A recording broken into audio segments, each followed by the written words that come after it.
Bună, dragilor! Bună, suflete frumoase! Facem astăzi o etalare în două variante de răspuns. Facem ceva așa de duminică.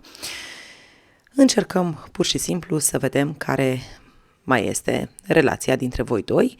Facem o etalare pentru prezent, nu despre trecut, nu despre viitor, ci prezentul. Prezentul dintre voi doi, tu și celălalt. O etalare de tipul tu și el sau ea, din care încercăm să ne dăm seama unde sunteți, cam ce v-ar plăcea unul la celălalt, ce așteptări aveți unul de la celălalt și tot așa. Am extras dintr-un alt pachet de tarot, am extras cele 22 de arcane pentru a vedea cam unde este relația voastră. Deci o să extragem de aici o singură carte pe care o să o punem între voi să vedem cam unde se află relația voastră în acest moment și cam ce s-ar putea face acolo.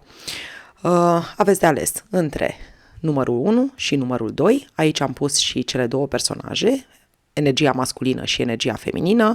Aici de asemenea, bineînțeles că am extras dintr-un alt pachet de Lenormand. Aici aveți, da, cele două personaje, iar aici celelalte două personaje, doar pentru a nu oferi o continuitate pur și simplu prin numărul 2. Să sperăm că nu o să iasă, da, o continuitate, ci aș vrea să iasă două numere total diferite. Numărul 1, numărul 2, voi alegeți, eu încep și o să facem în felul următor. Dăm numărul 2 la o parte și începem cu numărul 1. Și o să facem așa, punem energia feminină aici, energia masculină aici. Ok, și haideți să vedem. Să vedem ce o să iasă, care este energia dintre voi doi. Sper să nu se audă prea tare zgomotul cărților pe masă. Energia feminină. Ce avem pentru energia feminină în cazul în care ești tu? De obicei sunteți multe doamne și mai puțin domni, dar am și domni, așa că o să încerc cumva să vorbesc la modul general. Pentru energia masculină, iar aici o să pun în felul următor. Ce gândiți unul despre celălalt, ce așteptări aveți unul de la celălalt și ce simțiți unul pentru celălalt. Nu o să mă extind prea tare, o să facem așa ceva mai scurt, sper eu să mă pot încadra. Și din arcanele majore o să extrag o singură carte pentru voi doi. Ok, haideți să începem cu energia feminină. Ce gândești tu despre celălalt? Și avem aici papesa, foarte interesant, pentru că tu, ca și energie feminină, vă dorești să ții acest bărbat sau această relație încă, cumva, într-un mod ascuns. Cumva încerci să ascunzi această relație de ochii lumii. Poate că este o relație secretă pentru tine sau, în alte cazuri, este posibil ca tu să nu te poți destăinui în totalitate în fața acestui bărbat. În alte cazuri vorbim despre asimilarea de cunoștințe. Încerci să-l cunoști încă pe celălalt, încerci încă să-l descoperi și asimilezi informații despre el. Dar, în cele mai multe cazuri, este posibil ca tu să nu-ți dorești ca această relație să fie văzută de către ceilalți, să nu te expui cu cealaltă persoană.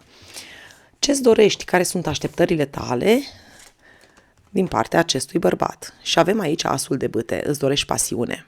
Ceea ce îți dorești tu de la acest om, probabil că este o aventură, în unele cazuri, probabil că este foarte multă pasiune, îți dorești o pasiune, dorești așa să ardă, să te facă să simți acea simțire. Astea sunt așteptările tale deocamdată din partea ta către acest bărbat. În cazul în care simți că nu este așa, poate ar trebui să alegi numărul 2. Ok, și ce simți tu pentru acest bărbat? Și avem aici prințul de spade.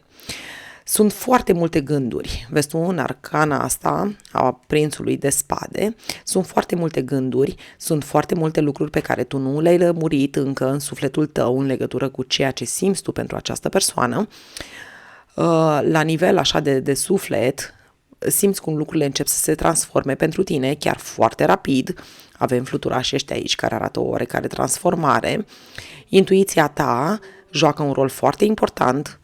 E posibil ca tu să ai o intuiție foarte bine dezvoltată și, cum am spus, și aici la nivel de gând, da, la ceea ce crezi tu despre această relație, despre acest bărbat, este faptul că tu cauți informații.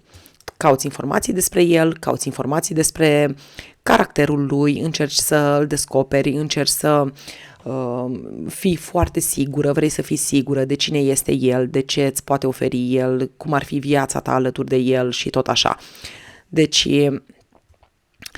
cumva ați trecut, da, de primele două etape în care cât de cât v-ați cunoscut, nu zic că v-ați îndrăgostit, ci v-ați expus unul în fața celuilalt, iar acum în arcana Papesa, tu nu ești sigură. Cam asta văd, că nu ești sigură.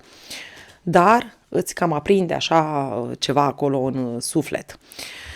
Hai să vedem la el, da? Cel de care tu întrebi. Și avem aici împărăteasa, wow, ce superb! Împărăteasa, ce și-ar dori el de la tine sau cum te vede el pe tine, cum vede relația cu tine, o vede mult mai deschisă. Este foarte atent la felul în care tu comunici, este foarte atent la ceea ce tu exprimi, la ceea ce tu îți dorești, îți dă ție puterea de a lua decizie, de a controla această relație dintre voi doi. Te vede într-un fel aparte, este fascinat de tine, este fascinat de felul în care tu arăți, felul în care te exprimi în special. Cum să spun, are acces la tine, îi place faptul că are acces, că te cunoaște. Este tot o metodă, vedeți, este arcana 2 și arcana 3, deci este cumva, el parcă ar vrea să treacă la următorul nivel, dar în ce sens? Ar vrea să te descopere, da? Încearcă să te descopere, este cu ochii pe tine, se uită atent la mișcările tale, la ceea ce tu faci, la felul în care îi vorbești, felul în care te exprimi vis-a-vis de el. Îți dă putere. În arcana asta clar că îți dă putere ție. Deci dacă tu vrei să ții această relație și te gândești așa pe viitor că asta ar fi persoana potrivită, deși deocamdată văd că nu prea știi, dar dacă pe viitor îți dorești o relație cu acest bărbat, cu această ființă, acum este momentul să pui primele baze ale relației voastre, cum ar fi felul în care tu te exprimi față de acest om, felul în care tu îl apreciezi, felul în care tu îi dai putere, cât de mult îi dai acces la tine, da? Cât de mult îl lași să te cunoască, pentru că el asta face acum, el te analizează, el te apreciază, te-a pus acolo pe un piedestal cumva în mintea lui, dar este și foarte atent la ceea ce tu îi oferi, la câtă putere îi dai, pentru că împărăteasa, da, până la urma urmei are și o parte negativă, nu doar pozitivă. Vede în tine abundență, vede frumusețe, vede ceva frumos, își imaginează că ar putea, da, să creeze ceva frumos alături de tine, că ești persoana potrivită, că ești tot ce și-a dorit, tatatam. Dar, dându-ți foarte multă putere, tu, ca și energie feminină, trebuie să ai mare grijă și să nu te plafonezi, știi, și să stai așa, pentru că împărăteasa e relaxată, împărăteasa e dezvoltă, deja, suntem ok, totul e bine, totul bine că mă place, bine că nu. Știi, încă, da, sunteți la început, încă relația voastră, bineînțeles că pe tot parcursul relației trebuie să aveți grijă și unul și celălalt, cum vă raportați unul la celălalt, dar în arcana asta e frumos într-un fel pentru că el îți dă ție acum putere. Deci ce pot să spun? Că toată relația asta sau evoluția acestei relații ține foarte mult de energia feminină din câte văd eu aici. Ce așteptări are acest bărbat de la tine? Și avem aici un 8 de bâte, vedeți? Comunicare, despre ce vorbeam mai devreme, împărăteasa și așteptările pe care le are.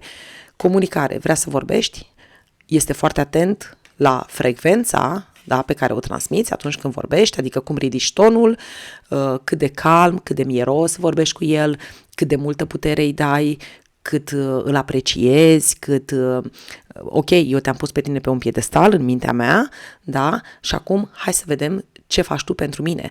Cam asta e ceea ce simte acest bărbat acum în legătură cu tine, da, în relație cu tine. Așteaptă comunicare din partea ta, așteaptă să vadă ce pleacă din inima ta, că aici în cartea asta, dacă vedeți, este o inimă în mijloc, deci așteaptă comunicare din suflet, ar vrea să știe că tot ceea ce vine către el din partea ta este într-adevăr sincer și vine din adâncul sufletului, adică nu acceptă niciun fel de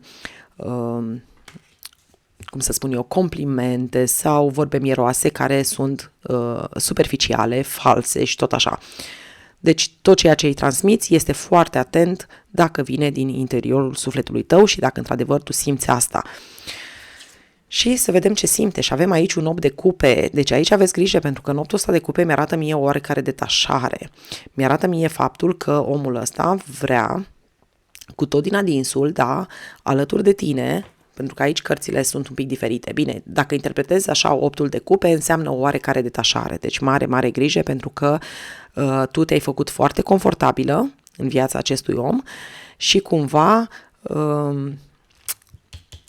ce să spun eu ție aici, omul ăsta începe să, dacă tu nu vorbești din suflet, dacă tu nu vii cu lucruri noi, dacă tu nu impresionezi cumva persoana asta, tinde să bată în retragere, tinde să se ducă către altă stea, tinde să se ducă către un alt ideal. Ce simte pentru tine? Și 8-ul de cupe, cam asta mi-arată mie, faptul că dacă tu nu strălucești, persoana asta tinde să meargă într-o altă direcție. Și hai să vedem și aici între voi doi, ce arcan avem? Diavolul. Diavolul vine cu o legătură destul de strânsă între voi doi. Diavolul este destul de periculos pentru că diavolul aduce doi oameni împreună, cumva îi leagă unul de celălalt, dar există și dorința aceea de a scăpa, de a evada, de a te detașa de această persoană, pentru că o simți prea mult. Simți că e prea mult, simți că ceea ce se întâmplă între tine și această persoană devine ca și obsesie, da? Ai o nesiguranță aici, nu știi sigur, te atrage, pentru că diavolul atrage, dar nu știi sigur dacă într-adevăr este ceea ce trebuie sau nu. Te roade așa, știi, cumva, este un mare magnetism atunci când apare arcana 15 între cei doi, într-adevăr este un mare magnetism, dar încep cumva să devină dependenți unul de celălalt. Există cumva niște legături toxice totuși între cei doi. Ok, hai să clarificăm un pic arcana 15 dintre voi doi și ce avem aici. Regele de bâte. Regele de bâte e vorba de energia masculină care cere mult, care vrea mult, care ți-a dat ție tot confortul de a te exprima, de a fi așa cum tu îți dorești, dar în același timp, cumva, subconștientul lui spune că ok, ți-am oferit ție tot, da, te-am pus acolo pe un piedestal, nu știu ce, dar ești tu oare exact persoana asta de care eu am nevoie? Îți meriți tu locul ăsta de împărăteasă în mintea mea, în gândurile mele? Și ce mai avem aici? Și 6 de bâte. Acest bărbat, mai ales energia masculină, tinde să meargă către victorie, către succes, către ceva glamuros, către relația voastră, dacă nu are strălucire, acest bărbat tinde să meargă către cu totul altceva. Către ceva ce ar putea să-i aducă lui faimă și strălucire. Și iarăși avem arcana 15, iarăși apare diavolul aici. Între voi doi, din câte văd eu în acest moment, da, este o relație ușor cu tente toxice, pentru că avem de 2 ori diavolul. De ce? Pentru că se dorește prea mult succesul, se dorește prea mult această victorie. În alte cazuri, ce mai văd aici este faptul că acest bărbat ar vrea cu tine o relație în văzul lumii. Pe când tu, energia feminină, văd că ții această relație încă la stadiul de hai să stăm noi doi, hai să fim închiși, hai să nu ne știe nimeni, hai să nu știe nimeni ce mâncăm noi astăzi, hai să nu știe nimeni despre relația noastră în primul și în primul rând, pe când el, energia masculină, caută, da, să se mândrească cu tine, caută să te expună, caută să mergeți, de exemplu, împreună, da, undeva, cum ar fi ieșirea în oraș, să te prezinte prietenilor, să știe toată lumea, pentru că el se mândrește cu tine. Deci este la nivelul acela în care se mândrește cu tine.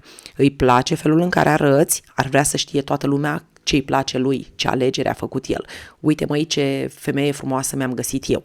Sau uite măi cu cine mă dau eu mare, știi? Ceva în genul ăsta. Și aici se vede diferența dintre voi doi, pentru că tu încă nu ești sigură, da, că aceasta este persoana potrivită pentru tine, pe când el își dorește foarte mult strălucirea. Vezi tu, el vrea să atingă această stea, el caută strălucirea, caută să iasă în evidență. Și de aici toxicitatea dintre voi doi, dar în același timp și o atracție așa nebună, pe care dacă nu o țineți sub control, s-ar putea pur și simplu să vă rănească, să vă răniți unul pe celălalt, după cum bine vedeți. Foarte multă pasiune între voi doi, dar diferențe destul de mari. Bun, drăguților, cam atât am avut pentru voi, pentru prima variantă. Ce să zic, ca și sfat din partea tarotului, să zicem, hai să scoatem totuși o carte de aici, ca și sfat ce ar trebui voi.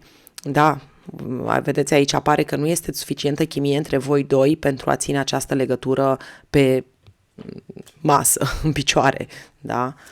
Nu există suficientă chimie și aici apare o separare, deci cumva relația dintre tine și persoana de care tu întrebi este sub cupola riscului. Deci e ceva intens, e ceva puternic, dar se poate rupe. Se poate rupe cu ușurință, pentru că sunt diferențe foarte mari între ceea ce îți dorești tu și ceea ce își dorește el. Sunt diferențe de gândire, diferențe de, cum să spun, poate și, nu aș zice de statut, ci de felul în care tu îl percepi pe el și el te percepe pe tine. Da, cam aia e ideea. Parcă, nu știu de ce, dar simt din partea ta o oarecare reținere în cazul în care ești o doamnă, da, și nu vrei pur și simplu să te expui cu această persoană. Pe când el își dorește foarte mult să te expună, să te vadă lumea, să iasă cu tine în lume. Bun, v-am pupat, numai bine, ceau, ceau! Bun, am revenit cu cea de-a doua variantă pentru cei care au ales fluturașul roșu și acest cuplu. Și haideți să vedem împreună care sunt energiile dintre voi doi, cum sunteți voi, cum este tipul vostru de relație și dacă există potențial între tine și el. Tu, energia feminină, deci a sărit o carte, se întorc destul de multe, uite, o să le tăiem așa, să mai tăiem din energiile astea negative care tot tind să iasă și hai să vedem ce-ți dorești tu de la el, cum gândești tu în legătură cu bărbatul de care tu întrebi, dacă ești o energie feminină, ce așteptări ai tu de la el și ce simți pentru el, ce e acolo în sufletul tău, cum gândește el, ce așteptări are de la tine sau ce vrea de la tine și ce are în suflet. Iar aici o să extrag o singură carte care o pun aici între voi doi ca și relație. Și asta vă pe tine, ce vrei tu de la el sau cum gândești tu. Și avem aici asul de spade. Asul de spade ne vorbește despre o victorie, despre adevăr, o relație serioasă, despre felul în care comunici. Tu comunici fără să comunici, cam așa ai vrea să comunici cu el. Deci cumva tu ai vrea ca el să înțeleagă ceea ce tu spui fără ca tu să exprimi absolut nimic, pentru că avem sabia asta în jos. Ți-ai dori cumva să te înțeleagă, ți-ai dori cumva ca bărbatul acesta să-ți înțeleagă mintea, da? Să comunicați așa telepatic, să spun. Îți dorești adevărul de la el, îți dorești o relație transparentă din câte văd. Sau, în alte cazuri, ți se pare că este un om care îți spune adevărul, un om care... Wow! Nu știu de ce mi-a venit să scot și de la el, să vedem din partea asta cum te vede pe tine sau cum este el care... Și avem eremitul. Măi, eremitul este foarte închis, eremitul este pusnicul, este cel care se autopedepsește, este cel care își caută înțelepciunea. Cu cine ai tu de-a face aici? Cu un pusnic? Ai de-a face cu o persoană introvertă, cu o persoană care nu se deschide prea mult, cu o persoană care își caută înțelepciunea? Tu ai de învățat lucruri de la omul ăsta, se pare. Îți place felul în care comunică, îți place felul în care îți transmite anumite informații, poate la nivel telepatic. Sau în alte cazuri, pur și simplu, ți se pare că omul ăsta este foarte închis. Ți se pare că omul ăsta nu prea vorbește, nu prea scos de la el. Poate că de aceea și ai asul ăsta de spade, cum gândești tu, ai vrea ca el să comunice. E prea tăcut, prea mutulic, așa. Bun, ia să vedem ce așteptări ai tu de la bărbatul ăsta și aici avem un 3 de bâte. Tu chiar ai așteptări de la el, chiar vrei să-ți faci planuri de viitor în legătură cu el. chiar îți este dor de el, chiar dacă este așa un pusnic, o persoană care petrece foarte mult timp singur. Poate că este la distanță de tine, poate într-un fel tu aștepți, da, să vezi ce urmează, care sunt următorii pași, ce planuri de viitor ai putea să-ți faci în legătură cu el. Oare ce o să mai vină? Oare ce o să mai vină din partea lui către mine? Tu aștepți pur și simplu să vină cu ceva către tine. Nu mă refer la partea asta materială, Doamne ferește să-ți aducă ceva, ci pur și simplu să vezi cu ce mai vine, cu ce alte informații, cu ce alte noutăți. Ești ca și un marinar care își așteaptă vaporul, da? Vrei să vezi ce urmează, ce vine, cu ce te mai hrănește omul ăsta. Ia să vedem pe el ce așteptări are de la tine. Ar vrea să fii mai răbdătoare, ar vrea să fii mai răbdătoare, ar vrea să fii mai înțeleaptă, ar vrea să ai răbdarea și înțelepciunea să aștepți fără să te grăbești, fără să te arunci așa, cu 7 ăsta de monede aici, clar că asta vrea din partea ta. Să aștepți ca fructele să se coacă, să aștepți ca fructele să fie gata de cules, să nu le culegi înainte de timp, să-i dai voie să vorbească probabil, pentru că aici văd multă răbdare, e ca și cum nu te repezi, știi, ceva de genul ăsta. Dăm voie, dă-mi un pic de timp, dăm timp, probabil că cere timp, poate fi și asta, că cere un pic de timp să iasă din starea asta a eremitului. Ce ai tu în sufletul tău pentru el? Și am aici un 5 de spade. Tu în sufletelul tău, așa, cu 5 de spade, ai cam avea să-i spui multe. Ai avea să-i spui multe, te râcăi așa să-i spui foarte multe lucruri, dar încerci cumva să te oprești tu pe tine. Sau, în unele cazuri, pur și simplu, tu pui aici o barieră, vezi tu cumva. Adică stai un pic, ok, cât vrei să aștept, cât vrei să mai stau. Sufletul tău e așa cumva... Vrei să avansezi, vrei să se întâmple ceva, pentru că aici, între mintea și sufletul tău, vezi tu, se creează un 6 de spade, 5 de spade, 6 de spade. Mergem, da, 5 și cu spada de aici avem un 6 de spade, deci tu ai vrea ca relația asta să evolueze, să se întâmple ceva. Haideți măi, hai să facem ceva. Prea ești mutulică, prea nu vrei nimic, prea îmi cer timp, prea stăm pe loc, prea batem pasul pe loc și tot așa. Tu vrei ca el să vină așa cu inițiativă, să vină către tine și să spună, nu, știi ceva, hai să ne mutăm împreună, hai să ne căsătorim, hai să facem ceva, uite, eu sunt hotărât, nu știu ce, ta. Dar el nu, el își cere timp, el se întoarce un pic cu spatele la tine, el își caută calea, el e așa de nu știe ce vrea, tace, nu prea vorbește, nu prea scos mare lucru de la el, mutulică, cum am zis. Ce are el în suflet pentru tine? Extraordinar, un 2 de cupe. Deci, în ciuda faptului că el este așa mutulică, te iubește de nu mai poate. Ce are el în suflet pentru tine? Este dragoste, ești unica lui dragoste, unica lui iubire, singura din viața lui probabil, cea mai puternică. Consideră că între voi doi există o legătură aparte, că dintre voi doi se poate naște ceva extraordinar, că legătura dintre voi doi este reciprocă, că tu vei avea răbdare, că tu îl vei aștepta, că tu vei fi înțeleaptă într-atât încât să-l aștepți. Ce are el în suflet? Ce vrea el de la tine, de fapt, și sufletul lui? Asta vrea, să caute calea către cea mai frumoasă poveste de dragoste. E un romantic aici, e un om romantic, e un om înțelept, e un om care caută cu adevărat iubirea, care caută iubirea supremă din câte văd. Poate că e judecat greșit de către tine un pic, pentru că tu văd că ești așa foarte nerăbdătoare și zici, hai domnule să facem lucrurile așa practic și nu știu ce și hai odată, ce tot stai atât pe drum, ce tot stai acolo în gândirea ta, dă-mi pace cu prostiile astea. Pe când el e foarte, foarte profund și cumva cam asta așteaptă de la tine, ca tu să fii un pic mai înțeleaptă și să ai un pic de răbdare, da, cu el. Deci, cam asta văd.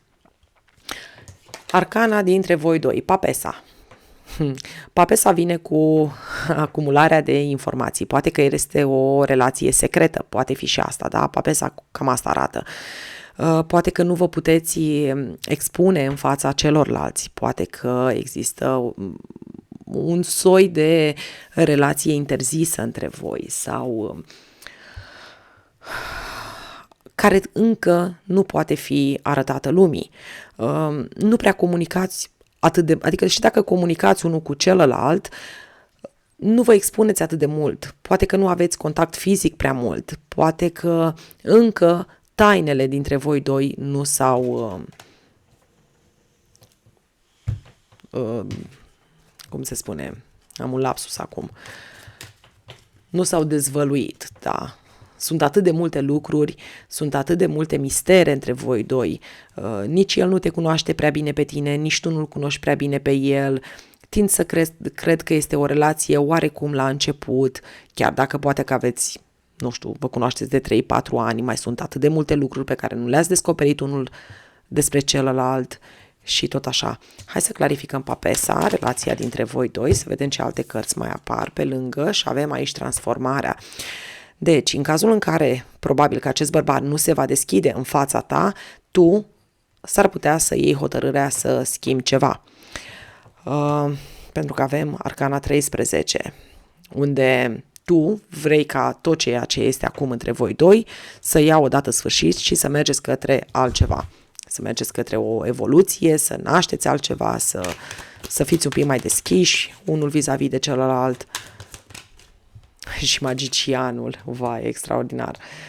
Avem 3 arcane majore aici, foarte, foarte interesant, pentru că ce vrei tu să naști? Magicianul, să scoți la lumină, să scoți din el ceea ce poate că n-a scos nimeni niciodată, da? Magicianul vine cu trăiri din astea intense, vine cu a arăta lumii, vine cu foc, vine cu a crea ceva. Tu ești atrasă de bărbatul ăsta, tu ești atrasă de această energie. Și te întrebi, măi, oare el este atras de mine? Îl pot schimba vreodată? Pot să-l fac vreodată să iasă din mutulică ăsta, da? Să iasă așa, să fie altfel, nu știu, plin, așa, cu pasiune, să mă ia, să mă strâng așa odată în brațe, să-mi pârâie toate oasele, știi? Ceva în genul ăsta. Deci tu vrei cumva să scoți cei mai buni din bărbatul ăsta, să scoți cei mai frumos, cei mai trăirile alea intense, da? Să te facă să trăiești, să te facă să simți. Dar e mai greu. E un picuț mai greu, așa, nu știu.